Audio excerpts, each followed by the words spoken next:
छत्तीसगढ़ में एक पायलट आए हुए थे बहुत बड़े। आप ये पायलट मत समझना कि कोई प्लेन उड़ाने वाला कोई पायलट आया था। छत्तीसगढ़ में राजनीतिक व्यक्ति के एक पायलट आए हुए थे जिसका नाम है सचिन पायलट। और वो सचिन पायलट जी जब रैली में आए तो उस रैली के दौरान 150, 200 या 100 रुपए दे करके बंधुआ मजदूरों को या फिर आम व्यक्तियों को रोजी पर लेकर के लेकर गए हैं कौन? कांग्रेस के कार्यकर्ता। यानी इतनी दयनीय स्थिति आ चुकी है कांग्रेस की कार्यकर्ताओं की कि मजदूरों को भाड़े पर लेकर के जाना पड़ रहा है।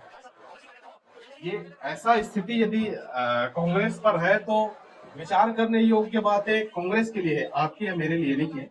क्योंकि यदि ऐसा ही चंदा चकोरी करके भीड़ बुलाना इनके लिए सही है तो फिर आने वाले समय में तो इनका ध्वस्त होना या फिर क्या बोल सकते हैं, शांत हो जाना ही उचित है। क्योंकि ऐसे पैसे दे करके या प्रोपोगेंडा कर करके क्या मतलब है, मुझे तो समझ में नहीं आता। उसके साथ साथ एक और विषय सामने में आया है।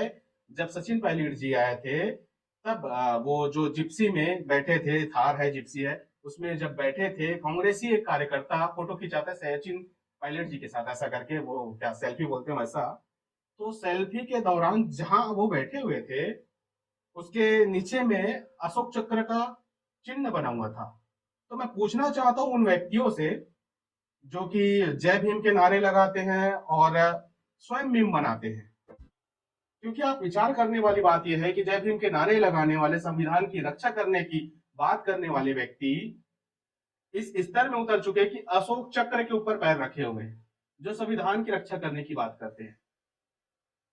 तो जय भीम का नारा लगाना और संविधान बचाने की बात बोलना, ये सब एक प्रोपोगेंडा है। संविधान की रक्षा वो क्या करेंगे जो स्वयं संविधान को तोड़े हों।